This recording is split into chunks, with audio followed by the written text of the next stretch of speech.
Welcome back. You are listening to Joygasm, a video game and movie podcast. I'm Russ, Xbox Live Toaster 360. He is Steve, Xbox Live Stevavitch, and we finally found a way out in episode 182 today, July 17th, 2020. We are going to have, as always, a fun show in store for you. Our topic of the day is our Ubisoft forward analysis, which you can fast forward to if you look at the timestamps located in the details section of iTunes, Google Play, Spotify, YouTube, etc. Otherwise, you just keep on listening. Steve, welcome to the weekend. Thank goodness for that, too. This week is kind of dragged by for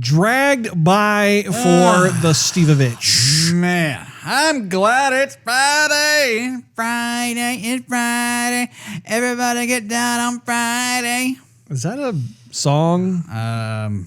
Because I've heard you sing that incredibly off-key before. Yes, it is a song. I don't know if it goes quite like that before. I'd play it for you, but then we'd have to dispute a little. You know, yeah. I'm tired of disputes, Steve. I feel like half my life is dealing with YouTube disputes or social media disputes. Just you know, it's one of those things where I don't know. It takes the slice of life, if that makes any kind of sense whatsoever. I dispute that. I'm just kidding. It just takes up like a lot of time. And I mean, my thing is like, it's one thing if you're making money off it or whatever. We're not making a dime, Steve. We're not making a penny. We're not making anything off these things. Right. But everybody has gotten very legalistic and disputy indeed. Which, you know, I must say, I understand as an artist, you don't want your work to be used without either permission or if there are some Benjamins in it for you because you're the creator. I get it. I understand. Right. Not a big deal. I just wish that they would tone it down a bit in terms of like if we were doing, like, for instance, the latest one of those, was it we or I? I don't know. I think it was me. I was playing Legends of Runeterra, and I was streaming it, doing a live stream goodness.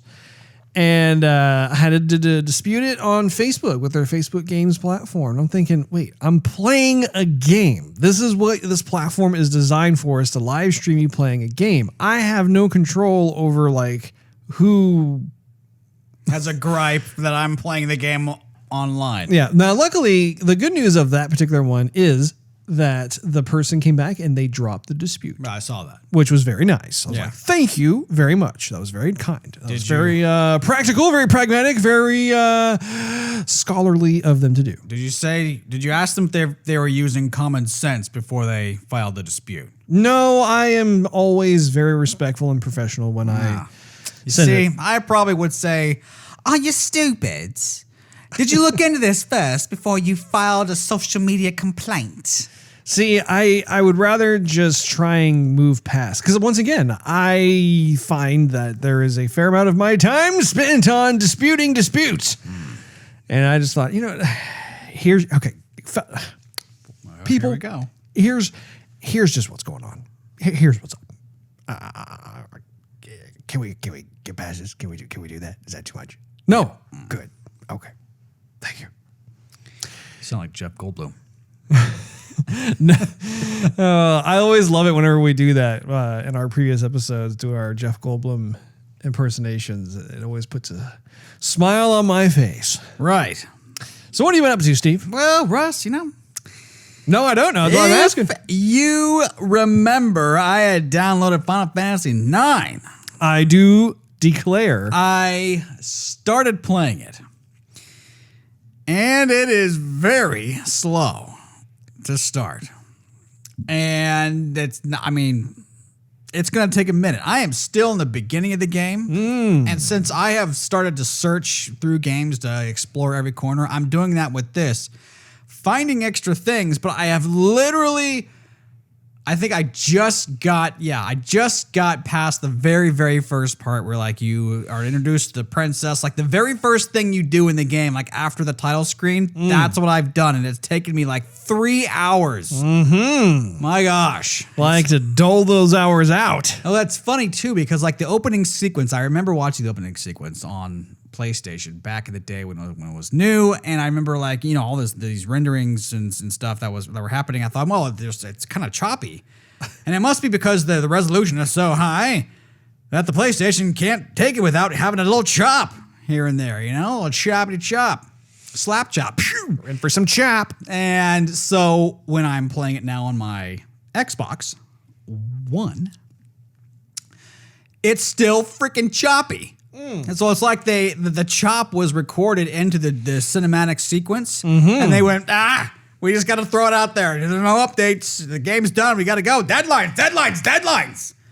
And so they just put it out that way. And that's how it transitioned from one console to the other console, was still having this like really, very choppy rendered sequence. So I kind of think all the rendered sequences might be that way. I don't know for sure because I haven't seen them all yet, Russ. But that is getting my attention. Well, color me shocked, Steve. Yeah. It is interesting to me knowing that you are starting a Final Fantasy game, one that you have already played. Yep. When in fact you have not started playing Final Fantasy VII Remake, which is a game you have played for the PlayStation back in the day. Yeah. And the only reasoning that comes to mind is that this particular title was on Game Pass, so you didn't have to pay anything more for it. Correct. That's a nice surprise. However, at the same time, though, I mean, Final Fantasy VII Remake, Steve. FF7 Remake. Oh, no. You are the one person I instantly thought of when they announced this title as you being the first person in line to get the game and start playing it relentlessly. And that has not happened, Steve. And in fact, there's a disturbing pattern going on here where it's also with the Resident Evil series. You are the Resident Evil expert. You are the resident expert in the evil, Steve. And yet you have not played Resident Evil 3 yet. I guess my expectations have gone up a bit, Russ, because I've said Resident Evil 3 should have been a DLC pack for Resident Evil 2. That doesn't make any sense, though. Those are two completely different games. They're two completely separate games, but they're using like basically the same engine, and the whole entire sequence of Resident Evil 3 is like half or probably even a quarter of the story and the length of play than Resident Evil 2 was. I have heard that the length is shorter than Resident Evil 2. And so it should have just been like a $30 DLC and it would have been fine. I would have got it and it would have been great. But charge an extra $60 for a game that's like the same game you literally just played and finished. Which is a good game. Which was a good game. I'm still making my way through that game. So I like, for example, you buy The Witcher 3. You finish Witcher 3. The DLC pack, I think the Blood and Wine, when it was brand new, was still $30. And even that was probably longer than Resident Evil 3. Indeed. So that's where I'm at. So I think my expectations have. And it's just Final Fantasy. See, at Final Fantasy 7, you're not getting the whole complete game yet. You're not. That is correct. And so before, when I played it, I bought the whole complete game. Now they're taking their time to just remake and remake and remake. Okay, so we're gonna try. It's like watching The Hobbit. In a way, you go to, and this is not a bad thing. I'm not saying it's a bad thing, but you go to The Hobbit. No, I understand. And you expect it to be the whole movie. But then they decide to make it into 3 movies. So you're going, okay, well, that's cool, but I kind of wanted the whole movie, but I kind of don't. I don't know. But you kind of put some filler in there too. It didn't have to necessarily be 3 movies. Well, and I feel that's kind of what Squaresoft is doing. They could have given you like. It's a little different though, because like in The Hobbit storyline was not nearly as in depth as the Lord of the Rings trilogy. So therefore, it doesn't make sense to like create 3 different movies for that. That was kind of more of a money grab, I want to say. It was kind of a money grab. But however, when it comes to Final Fantasy VII, that was arguably, if you were to compare the stories between The Hobbit versus Final Fantasy VII. Right. Final Fantasy VII, I remember, had a lot more in there. So logically speaking, it does make more sense for them to actually have multiple games come out, because you can't, like, especially with the graphics fidelity that they're putting into the game. That takes a while to create all that. Hey, I'm sure it took a while to create the initial game, because they are working with the technology had. And you really do need to play this game, Steve. You really do. I know. I feel bizarrely, I don't know, like it's I'm in the Twilight Zone, Steve, where I'm playing Final Fantasy VII Remake. instead of you, and it's just like, this is not right. This is you're getting the whole Steve experience. should be playing this, and I should be watching him play this like the old days. But now the roles have been switched. I'm not watching you. But now you're getting the whole entire experience that I played back in the day on the limited graphics that were. That will forever be. So that's the thing. So I paid full price to get a full game last time, and now I'm paying like triple the price as they're going to dole the rest of the game out. Have they actually said how many parts they're going to do? Well, it would make sense if it was 3. I think actually the original game was like 3, at least 3 discs, if not. I thought it was 5 discs. Yeah, if not more than that, yeah. So you think Midgard was all like the first game. Well, there's a crap ton that happens like after Midgard. Midgard was like you completed like the first quarter of the game with Midgard. And like there's a ton, like you don't even hardly even get strong, like, and get like some good spells and summon stuff until after Midgard. And so you just really like spent full price for just the beginning of the game. I will buy it. I will buy it because I support the game. I support the idea of remastering a lot of these favorites. Of course, yes, I do as well. I just don't feel like compelled to spend top dollar right away up front to get a quarter of a game of what I spent full price years ago to get a full game. Well, maybe they'll have some kind of sale in the future that, I don't know, may tantalize you enough to pick up that game, because I don't feel as though the cosmos are in alignment until you actually play this game, Steve. Well, Black Friday's coming up, Russ. A few more months. That may actually be something for you. Right. How much would you be willing to spend on that game? You cheap ass. I would say, I was thinking it's probably going to be around $50 around Black 50? Friday. Okay. No, I'm not saying I would spend it. I'm saying it's probably going to be around $50 on Black Friday. Hopefully it's going to be less than that. But if it is $50, would you buy it? I'd consider it. If it was $45, would you buy it? Now you're in more of my territory. Oh! Yeah, if it's $40, I'm definitely going to get it. Well, there's a chance. There is a chance. Yeah. And I look forward to, for one, Steve, hope and look forward to the day when you are playing this game and I can actually hear what you have to say about it. Because there are certain things that apparently are different from the original game. Like they made some conscious story decision changes and story change decisions. It's amazing how when you say that and you flip those words over and over and over again, suddenly they just sound one and the same. Anyway. Yeah. Well, have you been playing? I know that you've been playing stuff, Steve. Why don't you tell us about some of your gaming adventures over this past week? I do have to say that you had been not wanting to play A Way Out for the longest time. That is not accurate. It's pretty accurate. No, my understanding was that I was the only one who had a copy of the full game, and I was not aware that once again, a cheap ass like yourself could just get the demo version. That's right. And the good folks, the good developers over at Hazelight Studios actually... Hazelight or Hazellight? No, it's Hazelight. Hazelight. Okay. Hazelight. Hazel. You've got ice cream on the brain. More or coffee. I was going to say coffee. Maybe ice cream in the coffee. Ooh, hazelnut ice cream in hazelnut coffee. Speaking my language. Goodness. But anyway, I was really impressed at the notion that they were supportive of that. And so once that happened, I was like, okay, that sounds good to me. We'll do it. And then continue. So that was pretty awesome. I mean, the game is... it's not brag about its graphics fidelity. It brags on the quality of the story. I don't even know if there's And really the much design. bragging at all. I mean, there's not really. I mean, yeah, okay, that was probably I probably missed. you mean like the game doesn't boast like the best graphics? It's not in both. I mean, they never really. I mean, I remember when we were watching on E3, and then the game director Studio came out. head. Yeah, he was like, "Oh, it's great," but he wasn't boasting about how this is like the next generation. No. Thing. He was boasting about how great the game was just all together. Absolutely. And a few F-bombs later.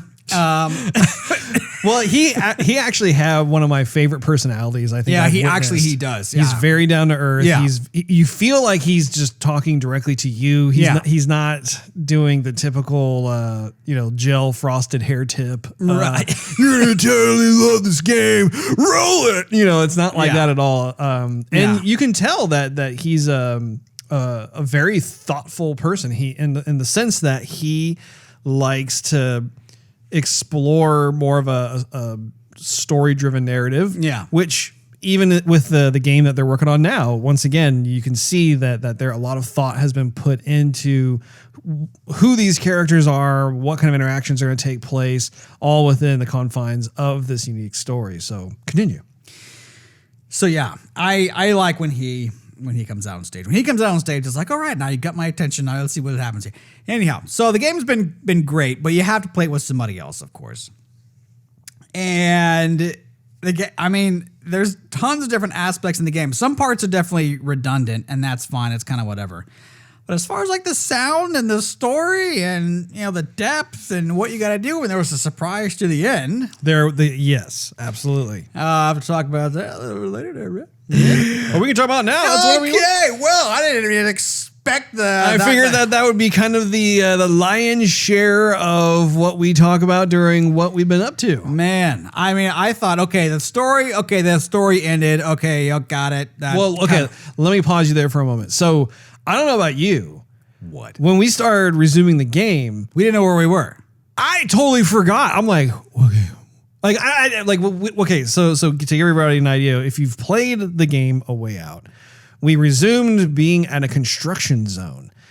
And I mean, my memory of what we had done beforehand was we started out in a prison. We met up. We're trying to bust out of prison. That was very much involved. We were successful in that. We met the character that I played was it Leo? Yeah. We met his family. You could see that he's a very poor, poverty-stricken type of lifestyle. And then we begin to learn more about your character and your character's family and that sort of thing. And that was kind of the Cliff Note, high points of what I remember. And then all of a sudden, we find ourselves in this construction zone. And then we continue on from there. That was very basic Cliff Notes. Yeah. That's why when we started playing, I'm like, I have no memory of this place. Yeah. Yeah. So anyhow, we started playing and we kind of had to get used to the controls again, what does what, and exploring and talking and trying to figure stuff out. And I didn't even think we're that close to the end, honestly. I know stuff had gone by. I didn't think we're that close to the end. But we just kept on playing and streaming, and the time was going by. We weren't getting tired. We just kept on going. We were streaming for about 2 hours, I think. I think it was longer than that, but Maybe it was. Maybe it was 3 hours. It was about 3 hours. So, anyhow, the game gets all the way to the end, and it tells you the precipice of the story. Like the whole thing comes to a crescendo, and then I think the game is done. I think I'm going to watch the end. And then it flips, and the entire game to what have you been doing for 99%, and now it's totally different, and now you're still in split screen, which is kind of odd. I thought it was going to be like, I mean, I know why they did it, but I do think that's a genius move on their part. I love the idea how even if you are on your own television screen and you're playing online or whatever, that is very much one of the gameplay mechanics of that game that sets it apart and makes it unique. Right. But here's the thing. So I don't want to give away the ending, but I mean, there's a part where you kind of have to go your own way. I'll just say that. You have to go your own way. And I think I would have think that the game the designers would go, okay, if there's one person in one household playing as one of the two characters, and there's another person in a totally separate household playing the other character, and then you go your own way, it should just leave you with each screen of your own. You shouldn't have to look into the other person's screen, because that kind of gives it away a little bit. And even though it was fine, there's a sense of pressure that's going on with that whole scenario. But I agree. I think that at that particular moment, which was like a huge like, oh, okay. Yeah. I do think that it would have actually reinforced the notion that they are no longer simpatico. Yeah, they're no longer on the... Yeah, that's right. So, and I found that I had to do things differently because of my play style, and you have a different type of play mechanics for your play style. And so I thought, okay, this is not going to work for me because Russ is the better shooter. Yeah. And so I have to coordinate something different, and so that's what I did. But I thought the whole time, dude, he's going to see what I'm doing. Like, I can see what he's doing. I'm still kind of focused on my side of the screen, and I don't want to be tempted to look on his side of the screen because, I mean, if it was like real life, I couldn't see what you were doing anyway. Yeah. You know what I'm saying? Yeah. So. No, I totally agree. But man, what a great game. Yeah. I must say, I'm glad that you suggested that we resume getting through that title, and we didn't have any clue as to like how much more we had to go through with it. But you know, as an independent developer, I really do applaud Hazelight for just a really cool game. Lots of personality and character through the whole thing. I love how the game takes place in the 70s. I like a lot of some of the forethought that took place with like the whole split screen thing. And it wasn't just even split screen. Like sometimes you'd have like 3 or 4 screens that were taking place, but it acted as both a gameplay mechanic, but also a narrative instrument as well. Almost as if you were reading a graphic novel, right, which I thought was great. And I thought we were kidding around a little bit regarding the actual script because they seem to grunt and say, yeah, a lot, but it is what it is. And it gets the whole deal across. Well, I mean, plus those sequences are not every time. I mean, the script is pretty good. It just seems like in certain sequences, maybe the scriptwriters thought, how are we going to tie this together? What are we going to make these people say? And they had a deadline. So it was like, yeah.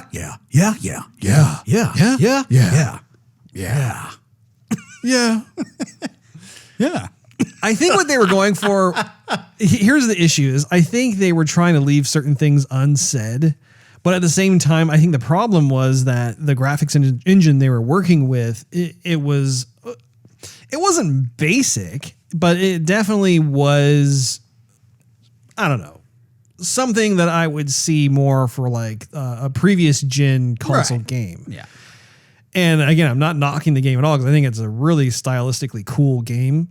But I do think that was part of like the intent with the script was like, okay, yeah, like we want to leave some things here and there, just let it set on the floor or let it simmer or whatever it is, like kind of make the gamer wonder what actually happened or whatever it was. However, when the facial expressions are limited in terms of their emotes of animation, their facial expressions themselves, I think some of that gets lost, but that's a small gripe. The game really had some cinematography. I mean, actually, I don't even know if it's called cinematography in a video game, but the attempted made up cinematography, I guess. I don't know. They have to create it. So, well, I mean, cinematography is like how the shots are framed and how they're lit. Yeah, I mean, because the camera is panning a lot. I mean, there's a lot of downtime. I would say half of the game it is downtime. You're watching what's unfolding in the front hospital of you. sequence was pretty entertaining, I must say, in regards to what you're talking about. Right, but in some parts, like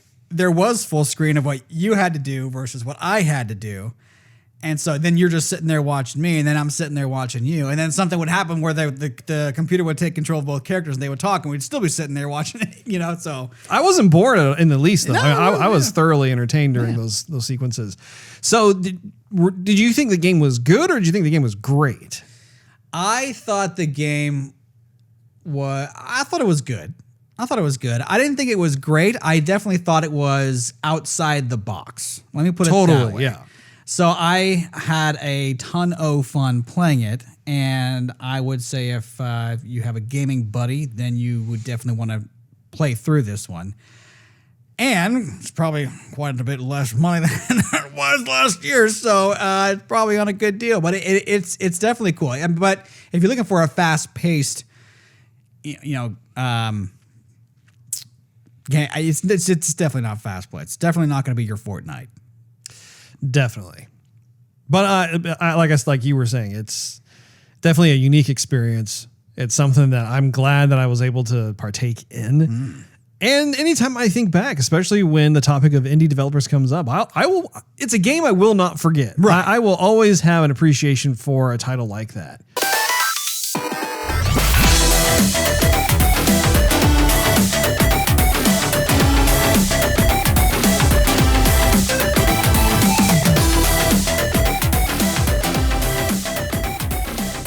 Sacre bleu! It is our topic of the day!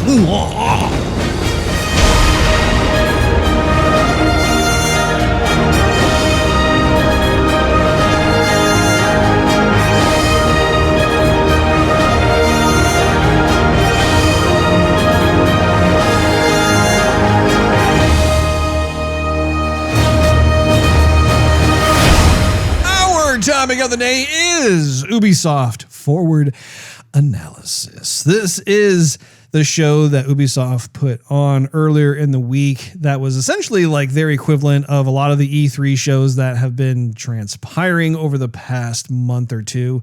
And so Ubisoft was up to bat and presented what is going to be coming out. So Steve, what are your high-level thoughts on the presentation that Ubisoft gave? Well, I would have to say, I mean, I don't know if they were actually ready to show a show. I think it was maybe just like their turn, or they really wanted to step up to bat. I don't really know.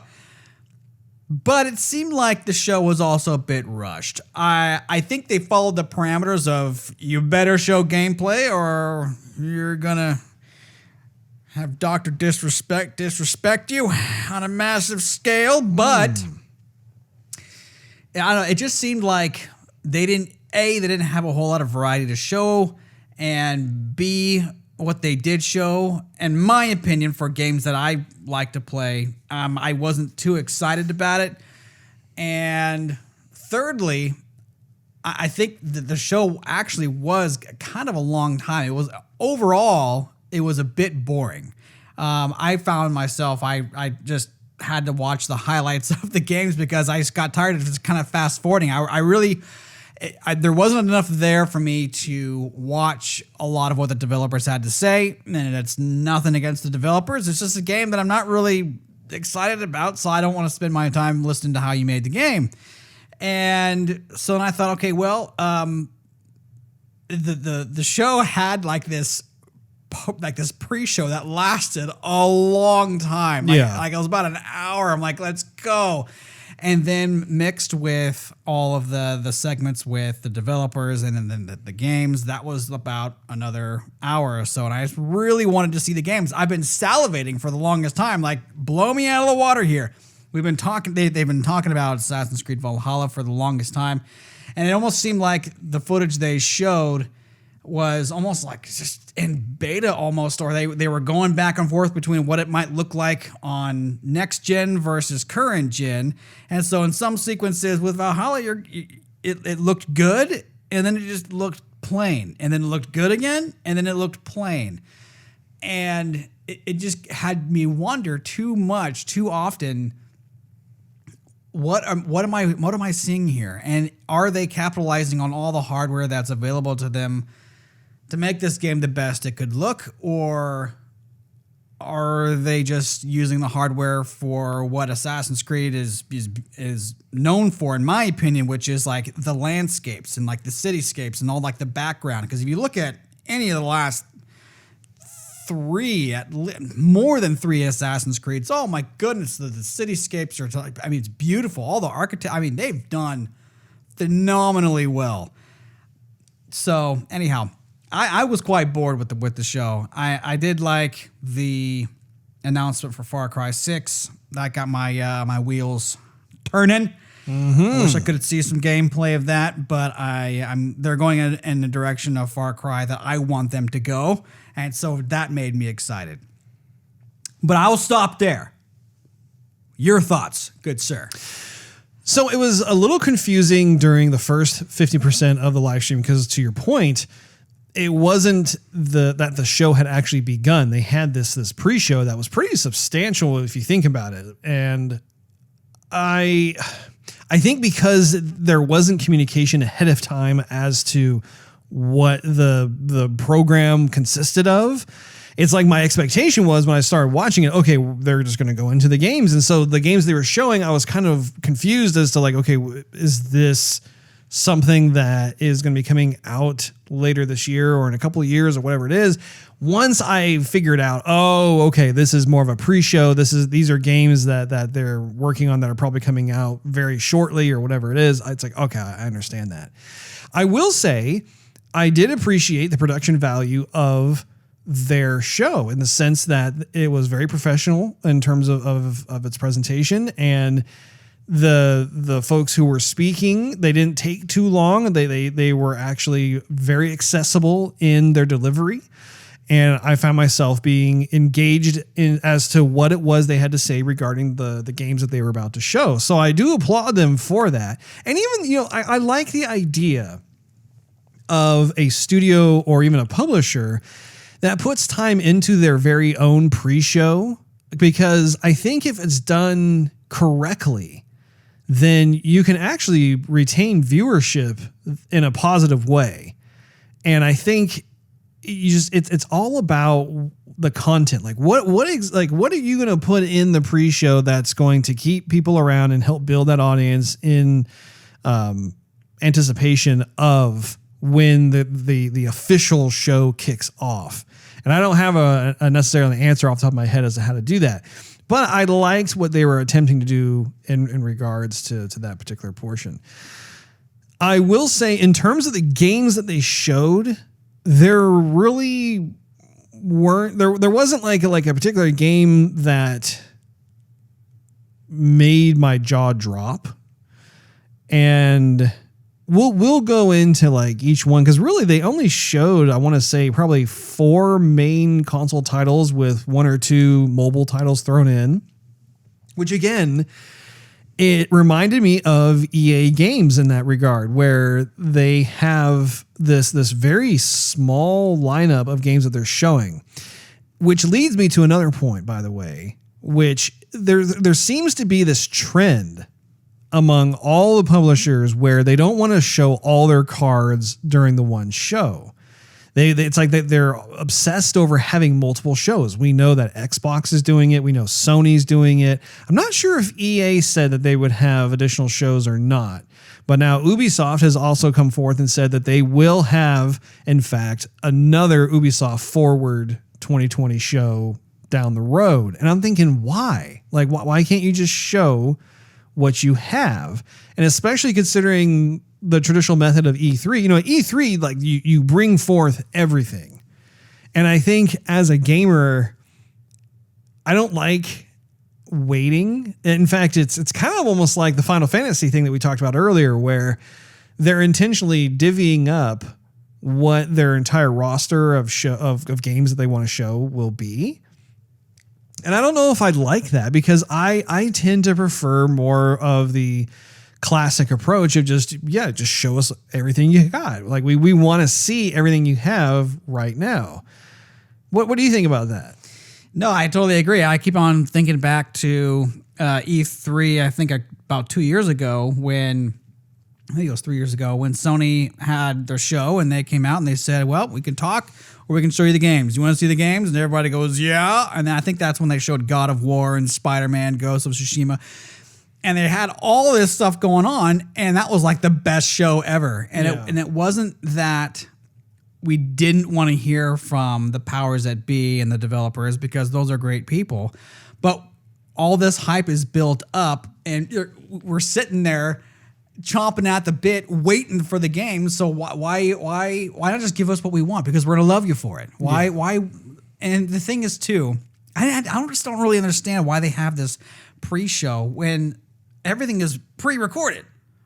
Like, well, I don't know if everything's pre-recorded. I mean, well, it just definitely seems like it's pre-recorded. Certain things are pre-recorded in terms of the show, but other things are done live. Okay, yeah, maybe some stuff is done live, but I mean, so like Sony's show was pre-recorded, I believe, and when the show came out, it was the show, and there you go, and they have everything going on, and I mean, when it's E3. Yes, it is a live show, and people are coming on stage and off stage, and there's performances, and there's props you got to take down, props you got to put back up, and so there's times when you can't just watch game after game after game after game after game. Yeah. And so then you'll have the pre-show, but now there is no E3, and it's just a show that is set up. I just kind of find it odd why there's this pre-show or the kind of like, I guess, this lag time. Like, why, if you're just going to tell us a day and a time to watch and all we want is the games, why can't you just kind of tether this whole thing together and then give us that? Because that's all we're going to be talking about.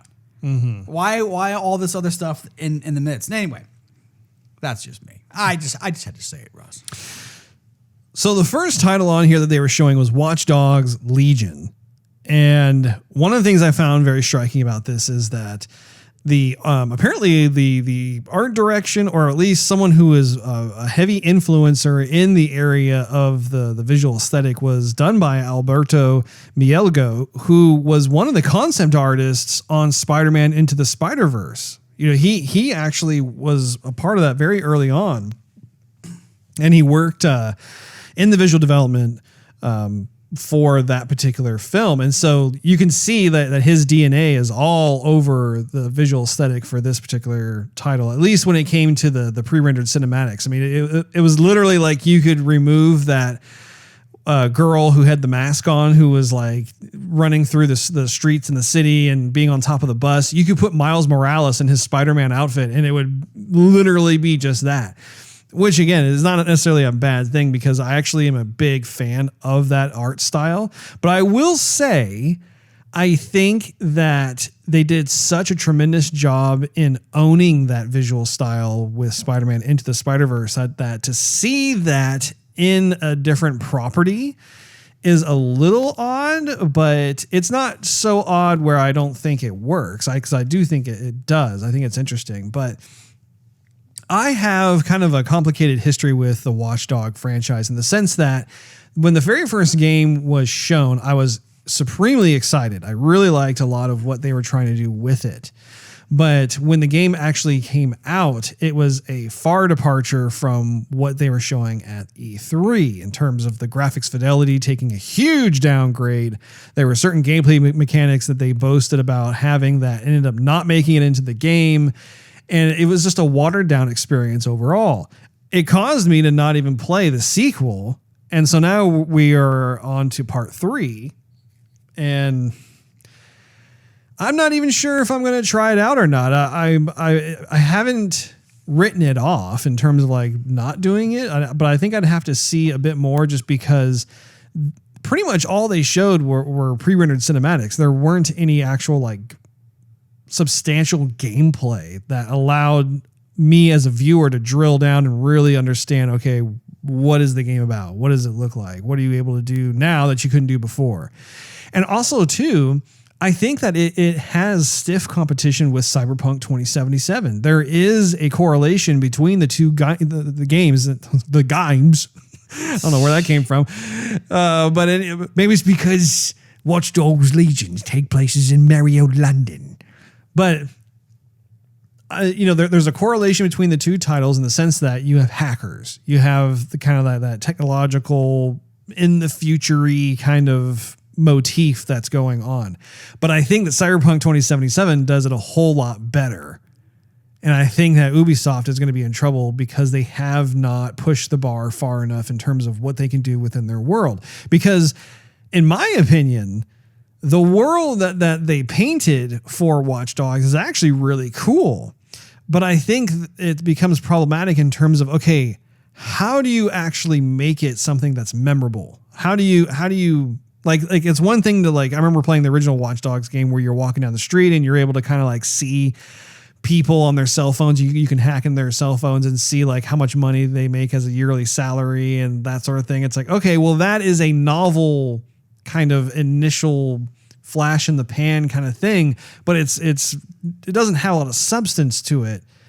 And there were certain gameplay things about it that were cool, but ultimately Watch Dogs turned primarily into more of a shooter. It was like a third-person shooter, which was disappointing to me because while I do think having some of that is nice for a game of that genre, I wanted the dominant gameplay to actually deal with hacking, to deal with like, well, the power of information. You know, how do you make that into something that's a tangible gaming experience? Because if you go with the notion of having one of your core pillars of the game be information is power, I'd like to see more acts of manipulation to be able to wield that weapon. What do you think of the game, Steve? I think it just seems kind of one of those fad kind of games where it seems exciting at first and then the excitement washes away and then you're on to other things. And it seems like the lifespan of Watch Dogs is short-lived. And I've wanted to get into it, but it seems like, okay, we're all excited for this, and then we play it, and then the excitement goes away. And then everyone stops talking about it. And then when everyone stops talking about it, I move on to other things, and I don't think about it. And then another Watch Dogs game comes out, and I think, oh yeah, Watch Dogs. It looks like the other Watch Dog. What's different about this one? I don't really get it a whole lot. Maybe it's just not for me. I don't know. But then people start talking about it again, and then it goes away. And then now the third one comes out, and I once I've seen 2 of these game reveals for Watch Dogs, I see this one, and it doesn't look like it's, to me anyhow, I could be totally wrong, but to me as a viewer, as a gamer who's watching the same thing everybody else is watching, to me there is just not that much different within the same game. It seems like it's the exact same game with the exact same story, just polished up. Mm-hmm. And so to me, that's not enough to go out and spend top dollar on it. Yeah.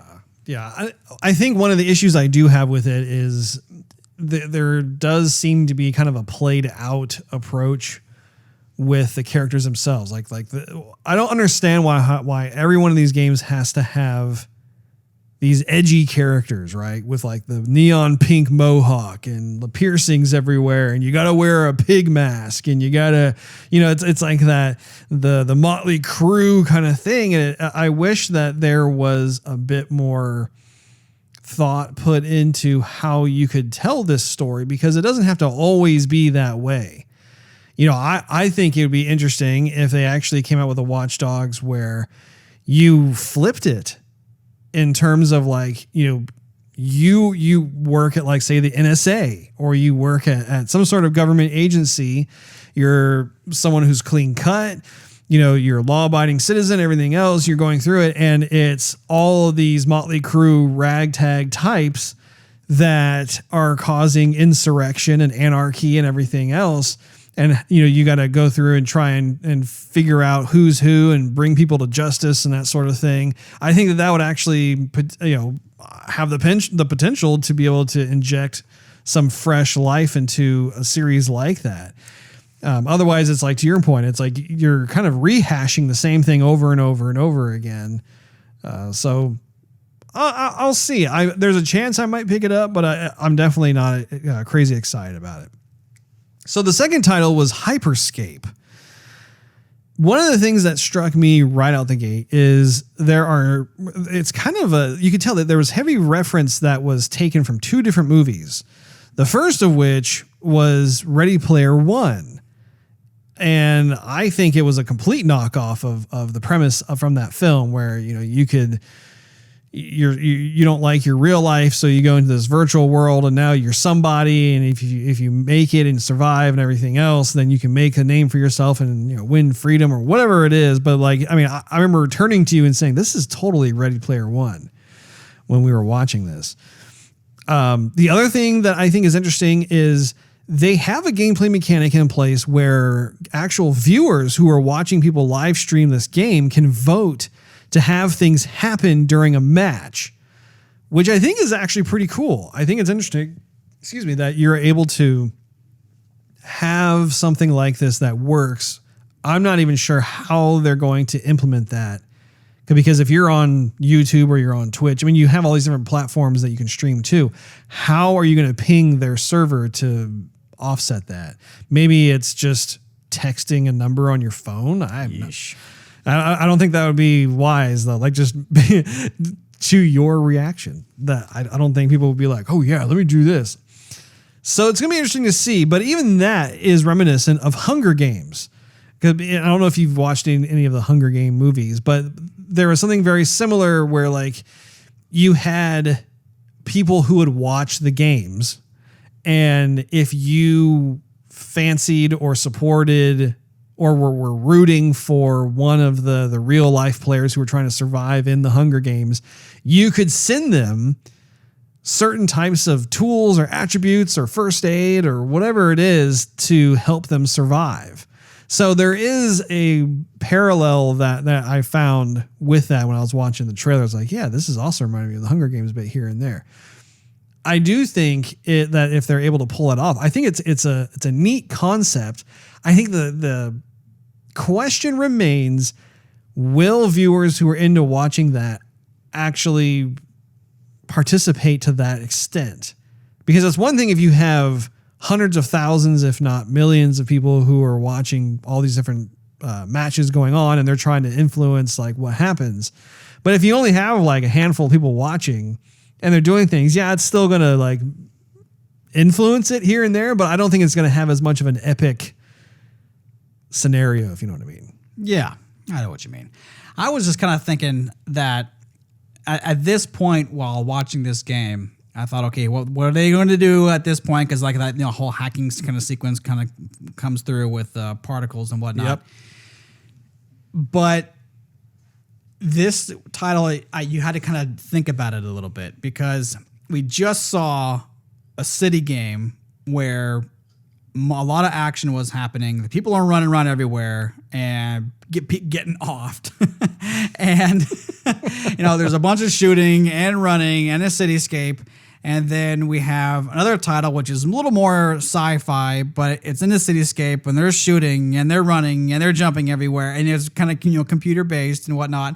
And so at this point, I was going, am I watching the extension of Watch Dogs or am I watching something else? Because there's too many like attributes to both games. Yes, totally. They're different, but I had to be really invested in this game to look into it further, because honestly, I missed that entire sequence on the first time of, oh yeah, you could watch this and vote this, that, and the other for different things to happen. And then I thought, okay, is Ubisoft going to take some microtransactions off, that sort of thing? But I missed it the first time. Yeah. So anyhow, to me, I think the concept is interesting. I don't think it's necessarily a bad thing to take references from other successful movies. I don't think that's a bad thing whatsoever. But I think it would have been better to go away from the cityscape and go into maybe a forest or a beach or just some place different that looked like a busy city. Yeah. And then that would have kept my attention a little bit more. It does have kind of a generic feel to the art direction of the game. I totally agree. I think when it comes to the characters, it does look like they just burst out of Watch Dogs Legion and are now putting on their virtual headset to like compete for the ultimate prize kind of a thing. I do think that there are certain interesting aspects to the gameplay. I like the verticality of the game. I like how you can bounce super high up and you're running across building rooftops and that sort of thing, and how you can burst through walls with, I don't even know if it's your weapon or if you have a tool or whatever it is, but like a lot of it has an aesthetic where like if you blow something away, it's almost like that virtual reality computery thing where like the polygons kind of like just blow away and you can suddenly create a new path for yourself. I think when it comes to stuff like that, it's pretty novel. I think it's something that I would like to give it a try. But again, I'm troubled with a lot of the games taking place that Ubisoft is showcasing, where it's a lot of unrest and anarchy. It's weird how like that seems to be their MO as of late, where they want to create games where the man is keeping him down or holding him down or whatever, and you're this ragtag motley crew not going to take no for an answer. You need to have a rebel. Yeah, it's weird how like a lot of their titles seem to have the same approach, but I'm going to keep an open mind about Hyperscape. I think that like I said, I think there's potential in there for perhaps some fun gameplay. Now, the third title that they showed was Assassin's Creed Valhalla, and if you recall, Steve, which I'm sure you do, I don't. When it came to Microsoft's initial third-party show, which of course the entire show was underwhelming, they showed this game, and I say that very lightly or loosely, I should say, where you really didn't see any game. You saw a pre-rendered cinematic. But I think this is a game where, after watching it, see, one of the challenges of when you are presenting on a live stream as opposed to like being an E3 is the resolution is lower. It's not at like a maximized crispiness. And sometimes you can be lucky and do a search once the live stream is ended, and they will make some sort of 4K version of the video available. I would highly encourage anyone to watch the 4K versions, because that's much more true to form as to what the game is supposed to look like. So when it came to Valhalla, we actually got to see quite a bit of gameplay, and I'm with you. I think there are certain parts where I'm like, ooh, that looks really nice. And there are other parts I'm like, ooh, that looks really bad. And I like the idea of being a Viking. I think that that's a really fresh approach to the long series of Assassin's Creed. And I think I out of all the games I saw on here that actually showed gameplay, I think this one is probably the one I'm most interested in. And Assassin's Creed tends to be more of your series, because I know you've played at least 2 of the games, if not 3. Yeah, definitely. And for me, like, I've always struggled with the premise of Assassin's Creed. The storyline makes no sense to me whatsoever. I have played a little bit of 1 or 2 of the titles, and I do appreciate like what they have put together with it, but it has never hooked me. And so I don't know if that's necessarily going to be the case with this game or not. I do think that it might be worth playing on PC instead of the console, though. It might be that it is a title that if I were to play on like a PS5 or an Xbox Series X, then it would be a non-issue, just because that's going to be a big bump up in performance and everything else. And, I think the reason why I say that is because when Assassin's Creed Odyssey came out, every friend I talked to who was playing the game was saying, oh man, like this game looks gorgeous on PC, because they're able to crank up all the graphics fidelity and everything else. And so it's like, oh wow, this is really something, as opposed to, oh, I'm playing on the console and they've locked in what you're able to experience. So is this a game that you think you're going to try out? I'd have to see more, honestly. But I say that, and this is the 3rd time I've seen the game, but I just haven't really seen enough. I guess I'm a little bit nervous for this game, honestly, because Ubisoft came out with the reveal of just a cinematic sequence of the game before any of these other shows started popping out. And so this was like the taste of, oh, wow, here's the thing. Like they're taking the leap, and here's what next gen's going to look like. Although it was just a rendered scene from a high-end PC. And maybe the rendered scene looked like that, but we don't play games for the rendered scenes. We play games for the gameplay.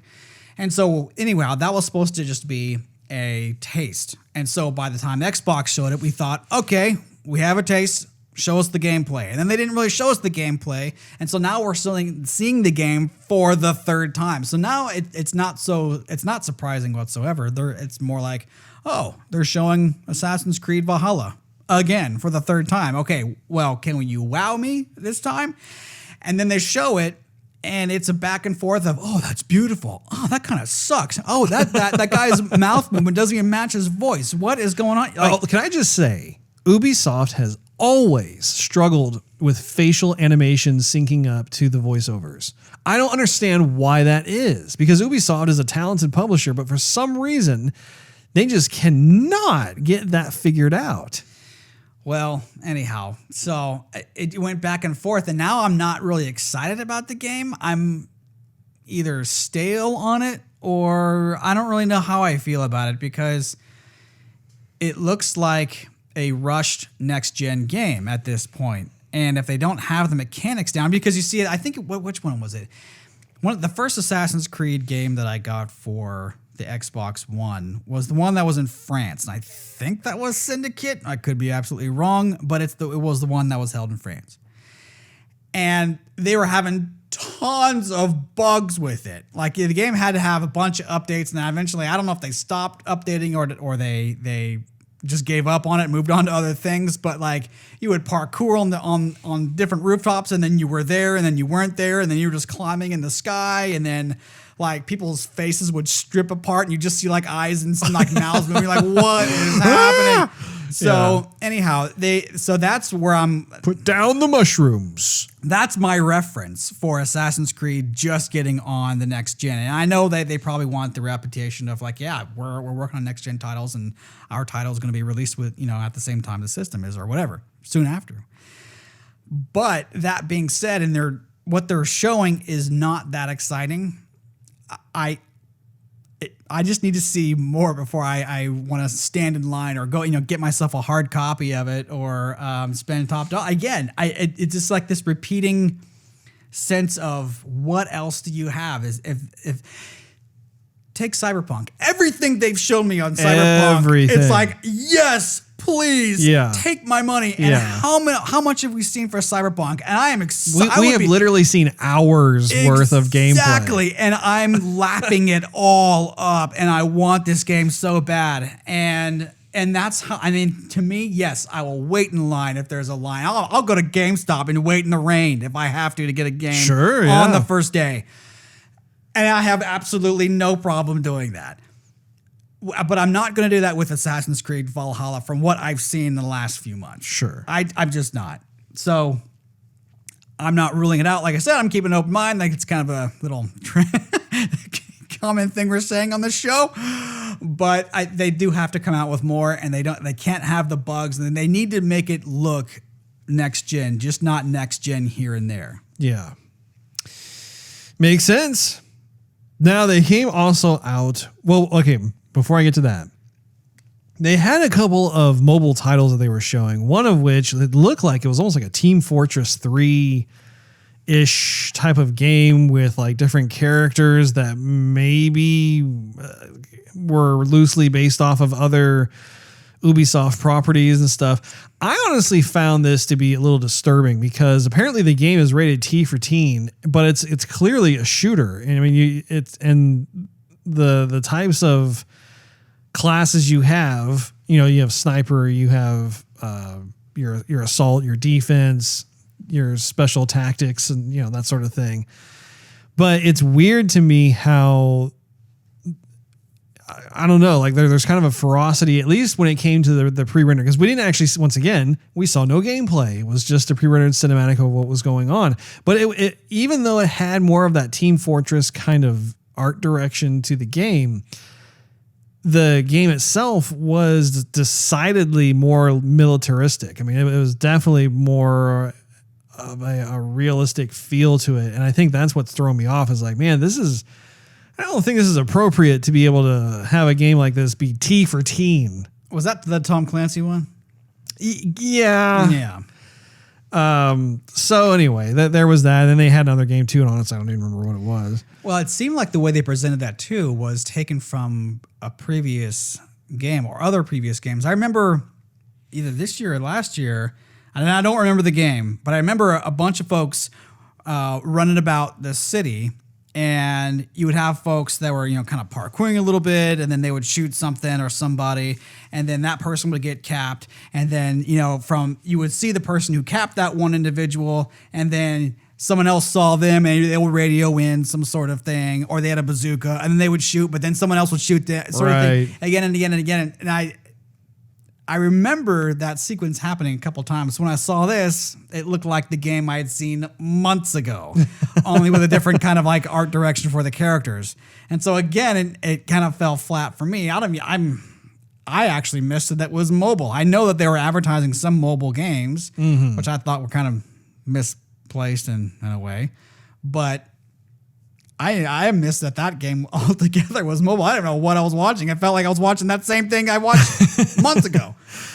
So the final game that they showcased was Far Cry 6. And once again, there was absolutely zero gameplay showing this. They had a very impressive pre-rendered cinematic.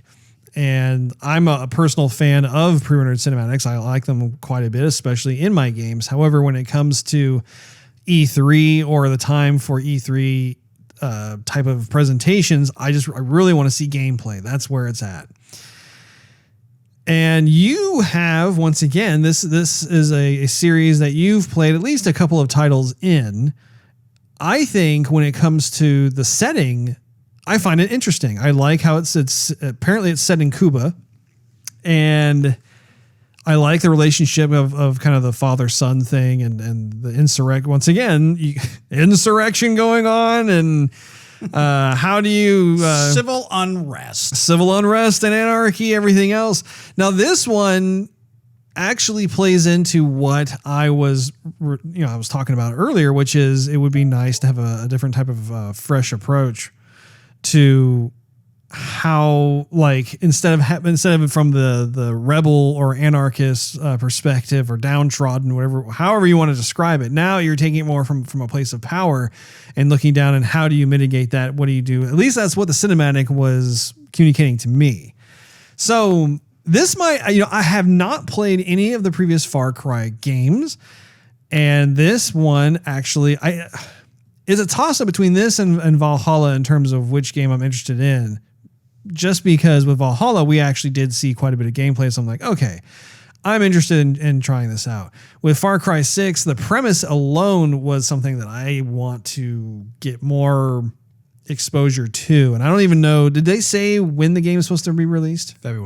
February of next year. Okay.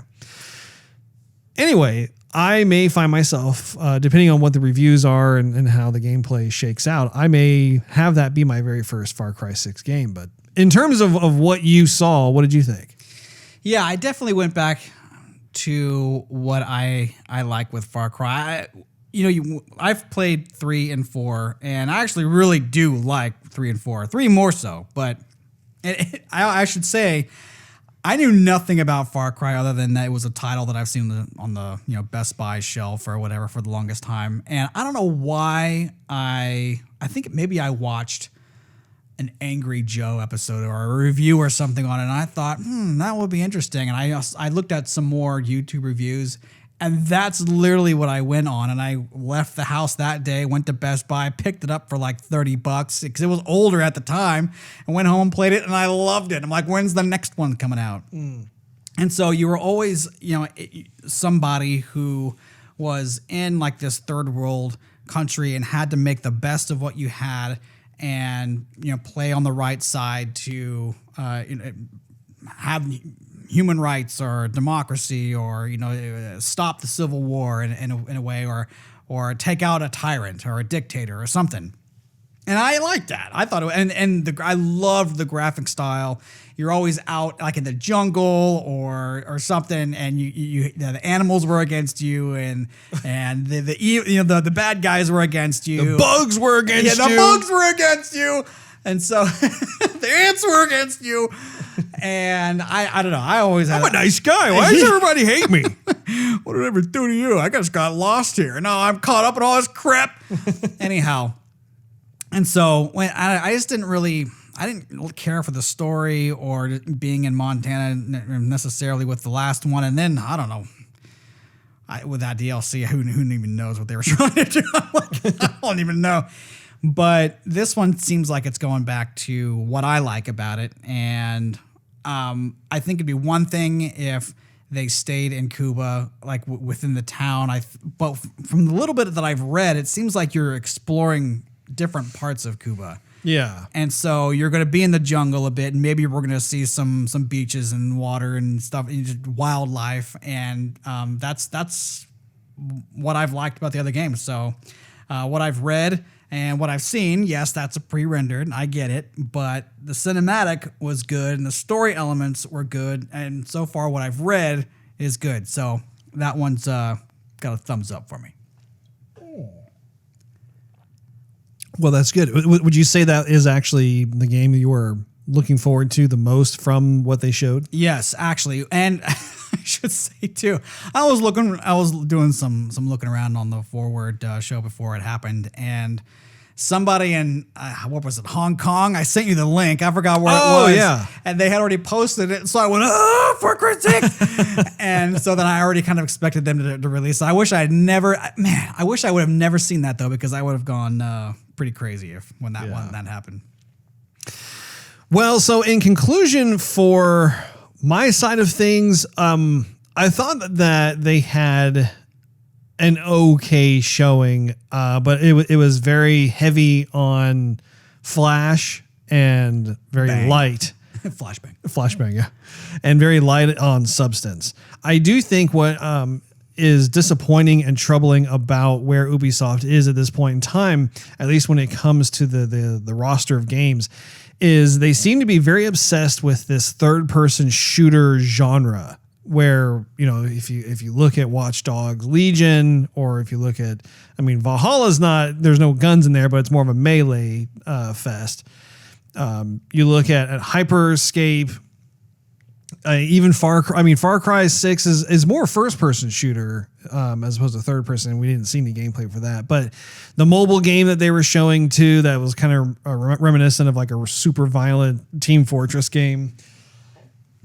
I don't know. I think there's got to be more when it comes. I feel like that, like the game designers and Ubisoft need to come back together at the table and be like, okay, what other types of games can we create? And I'll just throw one out there. I was disappointed that we didn't see Beyond Good and Evil 2. Oh yeah, easily. I'm like, where that we saw this game that looked amazing 2 years ago. I'm like, where is it now? They even had like a glimpse of the gameplay footage. It looked incredible. Yeah. And that is the one title that I want to see more of. Also, when it comes to like the Tom Clancy series, for instance, where are the games? Now, granted, that is kind of, more about like the third person shoot 'em up kind of thing, but at least it would be a bit different in the sense that it's more of like that governmental military Tom Clancy novel kind of thing. And, whether it's Ghost Recon Advanced Warfighter or if it's Rainbow Six, doesn't matter. There are a lot of different things you can do with that. And for me personally, I'm just not, and this may be just due to the current times going on with all of the rioting and protests and everything else. But I feel like a lot of what they're putting into their games, at least what they showed for this, I just feel like I'm already kind of feeling fatigued from real life versions of this kind of thing that's going on. And it's it's stressful and everything else. And I don't necessarily find that appealing right now for me personally when it comes to my entertainment. I want to kind of get away from that a bit. But I also know that Ubisoft is capable of creating other types of games. Like, for instance, Rayman. Rayman is a fantastic platforming game, and I absolutely loved Rayman Legends. I would love for them to come out with another sequel to that particular game because of the ingenuity and the creativeness that goes into it. I just think it'd be great. But yeah, there just seemed to be a lot of just heavy emphasis on the violence, which, don't get me wrong. I will play certain games that are violent. I'm not like over here. Mortal Kombat. Yeah, I'm not all sunshine and rainbows in my games. Puppy dogs and candy canes. I will say though, I do like my sunshine and rainbows in Peggle. Peggle is one of those games that just makes me happy. What do you think though, Steve?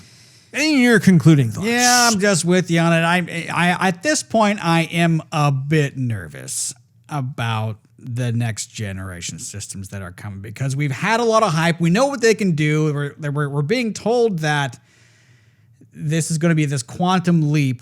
But as far as what we've seen, nobody has felt a quantum leap yet.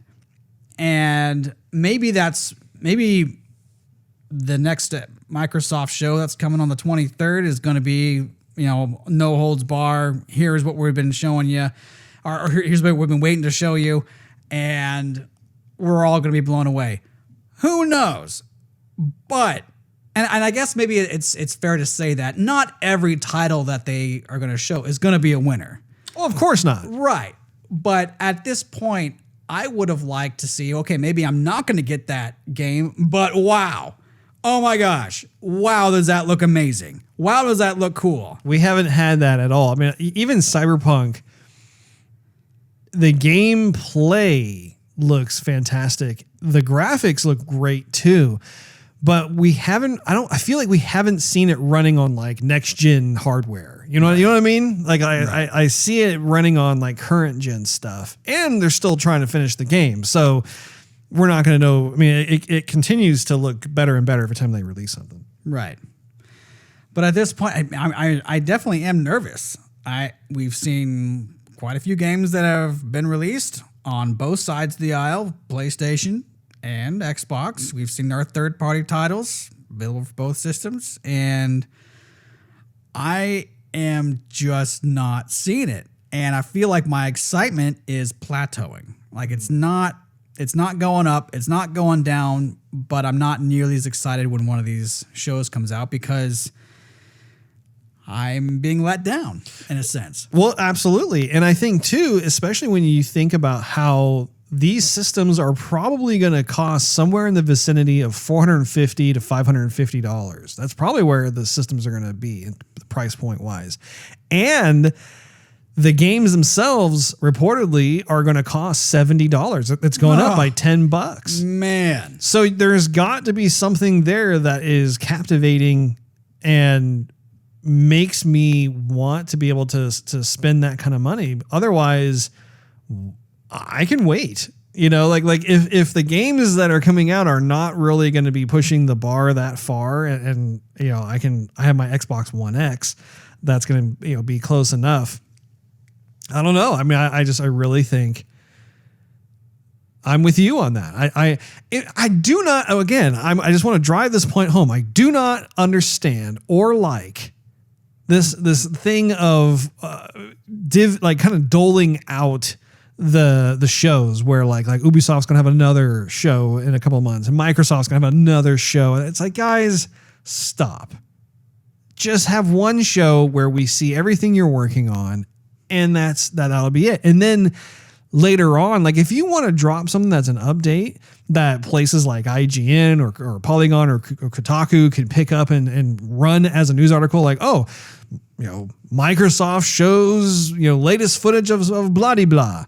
Sweet. I will look at that and everything else, but I do not like this idea, especially in a next gen console release year. That's the thing. I think that's where you and I are at, is like, you do not play those kind of games in a year like this. You need to come out guns blazing and just really just impress everybody out the gate. That wraps up this episode of Joygasm. Make sure you tune in next week. Make sure you also check out patreon.com/Joygasm, which is spelled Joygasm, and consider becoming a monthly contributor. You'll get exclusive perks and early access to the show. Not to mention, it really helps us continue doing what we love to do. Also, you can follow us on social media and YouTube. Just do a search for Joygasm TV. We are also on Discord, so definitely check us out there because we are becoming more and more active on that, and our show in the future will actually be utilizing that platform to be able to look at various questions and comments that you have that perhaps we will even talk about while we record. Definitely don't want to miss that. And last but not least, do a search for Joygasm TV on Twitch to see us stream our gaming adventures live every Wednesday night at 9:30 p.m. Central Time. We will see you all next week.